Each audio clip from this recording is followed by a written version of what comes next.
मुख्यमंत्री देवेंद्र फडणवीस के जन्मदिन के उपलक्ष्य में छत्रपति संभाजीनगर के एंट्री क्षेत्र में महिला उद्यमियों द्वारा विभिन्न वस्तुओं की प्रदर्शनी लगाई गई। लड़की बहन योजना से प्राप्त धनराशि से इन महिलाओं ने अपने अपने उद्योगों की शुरुआत की और अब उन्होंने उत्पादों की सार्वजनिक प्रदर्शनी प्रस्तुत की। स्थानीय नागरिकों ने इस पहल को काफी सराहा और प्रदर्शनी को भारी प्रतिक्रिया मिली। पूर्व नगर सेविका माधुरी उदन के प्रयासों से आयोजित इस प्रदर्शनी में भाग लेने वाली महिलाओं ने रोजगार मिलने पर संतोष जताया और मुख्यमंत्री की इस योजना को सराहनीय बताया। महिला सशक्तिकरण की दिशा में ये प्रदर्शनी एक सकारात्मक कदम साबित हुई है, जिससे न केवल महिलाएं आत्मनिर्भर बनी बल्कि उन्हें आय का स्थायी स्रोत भी मिला।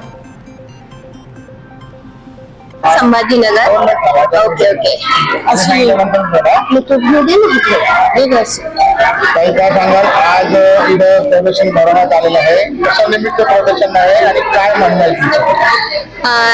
हे जे प्रदर्शन माधुरीताईंनी आणि विजयताईंनी जे भरवलेलं आहे, आम्ही सगळं महिलांच्या बचत गटाच्या मधून थोडस त्यांच्या माध्यमातून आम्हाला 2-4 रुपयाचे जे काय उत्पन्न होणार आहे त्याच्यासाठी त्यांनी भरवलेले आहे आणि आम्ही खरोखरच या प्रदर्शनामधून आम्हाला भरपूर लाभ झालेला आहे, भरपूर प्रतिसाद पण मिळालेला आहे आणि विशेष म्हणजे सगळ्या महिलांना इतका आनंद झालेला आहे की प्रत्येकाचं काही ना काही घरगुती बनवलेलं प्रोडक्ट सुद्धा बायकांनी खूप म्हणजे घरच्यांनी सगळ्यांना फार आवडलेलं आहे आणि त्यांनी आमच्याकडून ते खरेदी पण केलेले आणि त्यामुळे असं आम्हाला असं वाटतं की आम्हाला असं अजून परत असे संधी परत मिळावी आणि आम्हाला अजून जास्त चांगला लाभ व्हावा।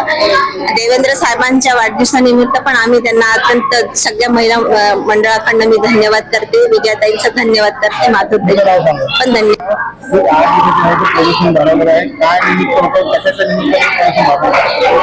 आजचं जे प्रदर्शन आहे ते देवेंद्र फडणवीस यांच्या वाढदिवसानिमित्त हे प्रदर्शन भरवलेलं आहे। तर त्या निमित्तानं आमचे सगळे लेडीज जे आहेत त्यांच्या बचत गटातर्फे आणि ब्राह्मण मंचच्या अध्यक्षा विजयाताई आणि माधुरीताई अदवन या दोघींच्या सहकार्यामुळे हे प्रदर्शन भरवलेलं आहे।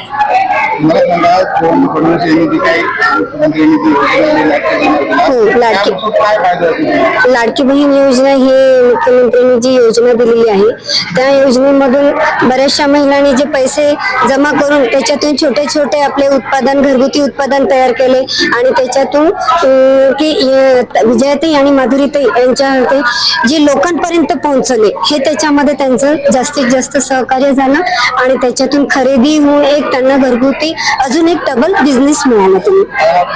माझं नाव सारिका विकास पाठक आणि हे माझं प्रदर्शन भरवलं आहे, तर हे यासाठी तुम्हाला प्रेरणा कुठून मिळाली आणि कसं केलं?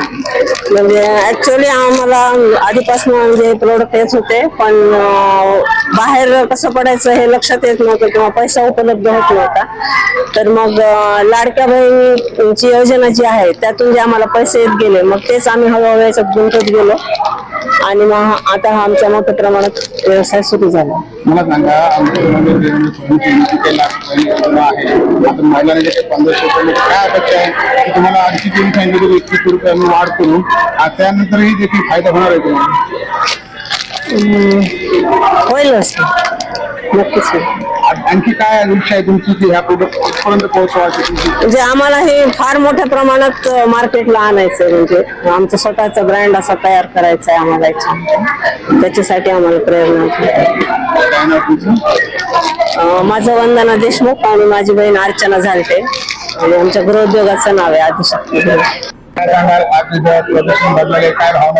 हा, मी ज्योती कुलकर्णी, मी संभाजीनगरच्या छोटी व्यावसायिक आहे आणि देवाभाऊच्या वाढदिवसानिमित्त आज माधुरीताई आणि विजयाताई यांनी जे प्रदर्शन भरवलं याला आम्हाला खूप आनंद झाला याचा की आम्ही बनवलेल्या वस्तूचं प्रदर्शन केल्यामुळे आम्हाला खूप उत्स्फूर्त प्रतिसाद मिळालेला आहे आणि यामुळे आम्ही माधुरीताईंचं आणि विजयाताईंचं खूप म्हणजे आम्ही त्यांचं धन्यवाद करतो, कारण की आम्हाला जे देवाभाऊंनी सुरू केलेल्या 1500 रुपयाचा जो लाभ आम्ही स्वतः हे घरगुती उत्पादन करून आज आम्ही एवढा मोठा हे म्हणजे व्यवसाय चालू केलेला आहे, तर आम्ही खरोखर देवेंद्र साहेबांचे धन्यवाद मानतो की त्यांनी आम्हाला ही संधी दिली आणि माधुरीताईंचे आणि विजयाताईंचे पण खूप खूप धन्यवाद।